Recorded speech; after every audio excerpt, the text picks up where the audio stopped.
നമസ്കാരം. ലോക സാമ്പത്തിക രംഗത്ത് ഏറ്റവും പുതിയതും നിർണായകവുമായ വാർത്തയാണ് ഇന്ന് പറയാൻ പോകുന്നത്. ആഗോളതലത്തിൽ അനിശ്ചിതത്വങ്ങൾ പെരുകുന്ന ഈ സാഹചര്യത്തിൽ ഇന്റർനാഷണൽ മോണിറ്ററിംഗ് ഫണ്ട് ഒരു രാജ്യത്തെ പ്രത്യേകം ശ്രദ്ധയിൽപ്പെടുത്തിയിരിക്കുന്നു. അതാണ് നമ്മുടെ ഇന്ത്യ. 2025 വാർഷിക യോഗങ്ങൾക്ക് മുന്നോടിയായി IMF ഇന്ത്യയെ ആഗോള സാമ്പത്തിക വളർച്ചയുടെ ഒരു പ്രധാന എഞ്ചിനായി വിശേഷിപ്പിച്ചുകൊണ്ട് വളർച്ചാ പ്രവചനം നടത്തിയിരിക്കുകയാണ്. അവർ എടുത്തു പറഞ്ഞ സുപ്രധാന പരിഷ്കാരങ്ങൾ എന്തൊക്കെയാണ്? താരിഫ് സമ്മർദ്ദങ്ങൾക്കിടയിലും ഇന്ത്യ എങ്ങനെയാണ് ഈ മുന്നേറ്റം നിലനിർത്തുന്നത്? ഈ വീഡിയോയിൽ നമുക്ക് വിശദമായി പരിശോധിക്കാം. ഈ വിഷയത്തെക്കുറിച്ച് നിങ്ങൾക്ക് എന്തെങ്കിലും അറിയാമെങ്കിൽ ഇപ്പോൾ തന്നെ കമന്റ് ചെയ്യുക. IMFന്റെ ഏറ്റവും പുതിയ വിലയിരുത്തൽ അനുസരിച്ച് ഒക്ടോബർ 2025 നടക്കാനിരിക്കുന്ന IMF വേൾഡ് ബാങ്ക് വാർഷിക യോഗങ്ങൾക്ക് മുന്നോടിയായി ഇന്ത്യയുടെ സമ്പദ് വ്യവസ്ഥയെക്കുറിച്ച് അവർ അതീവ ശുഭാപ്തി വിശ്വാസം പ്രകടിപ്പിച്ചു. US താരിഫുകളുടെ ആഘാതം കുറയ്ക്കുന്നതിനോടൊപ്പം ശക്തമായ ഒന്നാം പാത പ്രകടനം പരിഗണിച്ച് ഇന്ത്യയുടെ 2025 GDP വളർച്ചാ പ്രവചനം IMF 6.6% ഉയർത്തി.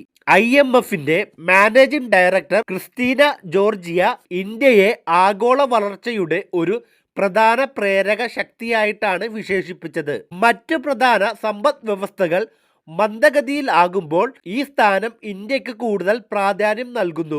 ഇന്ത്യയുടെ ധീരമായ പരിഷ്കാരങ്ങളും സ്ഥിരതയുള്ള നയങ്ങളും ജോർജിയ പ്രശംസിച്ചു. സംശയം പ്രകടിപ്പിച്ചവരെ ഇന്ത്യ തെറ്റാണെന്ന് തെളിയിക്കുകയാണെന്നും അവർ കൂട്ടിച്ചേർത്തു. ഇന്ത്യയുടെ ജൂൺ പാദത്തിലെ GDP വളർച്ച 5 പാദങ്ങളിലെ ഏറ്റവും ഉയർന്ന നിരക്കായ 7.8% രേഖപ്പെടുത്തി.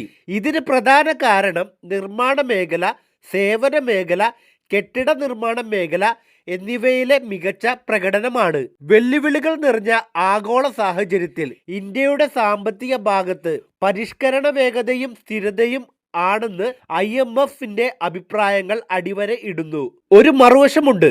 എങ്കിലും ആഗോള വ്യാപാര സംഘർഷങ്ങൾ വർദ്ധിക്കുകയാണെങ്കിൽ സമ്പദ് വ്യവസ്ഥയ്ക്ക് തിരിച്ചടി ഉണ്ടാകാനുള്ള സാധ്യതയും IMF തള്ളിക്കളയുന്നില്ല. അടുത്ത വർഷം ഇന്ത്യയുടെ വളർച്ചാ നിരക്ക് 6.2% ചെറുതായി കുറയാൻ സാധ്യതയുണ്ടെന്നും IMF പ്രവചിക്കുന്നു. IMFന്റെ വളർച്ചാ പ്രവചനം ഉയർത്തിയതിനെ സ്വാധീനിച്ച പ്രധാന പരിഷ്കാരങ്ങൾ: ആദായ നികുതി നിരക്കുകളിലെ കുറവ്. ബഡ്ജറ്റിൽ ധനമന്ത്രി ഇടത്തരം വരുമാനക്കാർക്ക് ആശ്വാസം നൽകിക്കൊണ്ട് ആദായ നികുതി നിരക്കുകൾ കുറച്ചത്. GST യുക്തിസഹമാക്കൽ. GST നിരക്കുകൾ ലളിതമാക്കുകയും യുക്തിസഹമാക്കുകയും ചെയ്തത്. ഇത് രണ്ടും രാജ്യത്തിന്റെ ഉപഭോഗ ചെലവിന് വലിയ ഉത്തേജനമാണ് നൽകിയത്. ഇന്ത്യയുടെ GDPയുടെ ഏകദേശം 60% സംഭാവന ചെയ്യുന്നത് ഉപഭോഗമാണ്. GST യുക്തിസഹമാക്കിയതിലൂടെ ഇടത്തരം വിഭാഗത്തിന്റെ ക്രിയാശേഷി വർദ്ധിച്ചതിലൂടെയും ഗ്രാമീണ മേഖലയുടെ പങ്കാളിത്തം സാമ്പത്തിക പ്രവർത്തനങ്ങളിൽ വർദ്ധിച്ചു. കൂടാതെ സർക്കാരിന്റെ ഡിജിറ്റലൈസേഷനുള്ള ഊന്നൽ, UPI പോലുള്ള ഡിജിറ്റൽ ഇടപാടുകൾ ബിസിനസ് ചെയ്യുന്ന രീതിയെ കൂടുതൽ ജനാധിപത്യവൽക്കരിക്കാൻ സഹായിച്ചു. GST പരിഷ്കരണം കാരണം കൂടുതൽ MSME, അതായത് micro small and medium enterprises സ്ഥാപനങ്ങളുടെ അക്കൗണ്ടുകൾ ഔപചാരികമാകുകയും അവർക്ക് എളുപ്പത്തിൽ വായ്പ ലഭിക്കാൻ തുടങ്ങുകയും ചെയ്തു. ആഗോള താരിഫ് സമ്മർദ്ദവും ഇന്ത്യയുടെ വളർച്ച സുസ്ഥിരതയും. US ഏർപ്പെടുത്തിയ താരിഫ് സമ്മർദ്ദങ്ങൾ ഇന്ത്യയുടെ വളർച്ചാ പാതയെ എത്രത്തോളം ബാധിക്കുമെന്ന ചോദ്യത്തിന് ഡോക്ടർ ബോണിക്കിന്റെ മറുപടി ഇങ്ങനെ ആയിരുന്നു: താരിഫിന്റെ കുറഞ്ഞ ആഘാതം. താരിഫ് സമ്മർദ്ദം ഇന്ത്യയെ അത്ര കണ്ട് ബാധിക്കാൻ സാധ്യതയില്ല. IMF റിപ്പോർട്ട് പോലും താരിഫുകളുടെ ആഘാതം ആഗോളതലത്തിൽ 1% താഴെയാണെന്ന് പറയുന്നത്. US പല രാജ്യങ്ങളുമായും ചർച്ചകൾ നടത്തി ഫലപ്രദമായ താരിഫ് നിരക്കുകൾ 25% നിന്ന് ഏകദേശം 14% കുറച്ചിട്ടുണ്ട്. ആഭ്യന്തര കരുത്ത്. ചൈനയും ഇന്ത്യയും ആഭ്യന്തരമായി വളരെ ശക്തരാണ്. ഇന്ത്യ അടുത്തിടെ യൂറോപ്പിലും മിഡിൽ ഈസ്റ്റിലുമുള്ള രാജ്യങ്ങളുമായി നിരവധി സ്വതന്ത്ര വ്യാപാര കരാറുകളിൽ ഒപ്പുവെച്ചു. Free trade agreements. ഇത് ഇന്ത്യൻ കയറ്റുമതിക്ക് ആഭ്യന്തര ഉൽപാദനത്തിന് പുറമെ ഒരു സുരക്ഷാ വലയം നൽകുന്നു. ജനസംഖ്യപരമായ ആനുകൂല്യം. ഇന്ത്യയിലെ ജനസംഖ്യയിലെ ശരാശരി പ്രായം 28 വയസ്സാണ്. ലോകത്തിലെ ഏറ്റവും യുവത്വമുള്ള ജനസംഖ്യ ഇന്ത്യയുടേത്.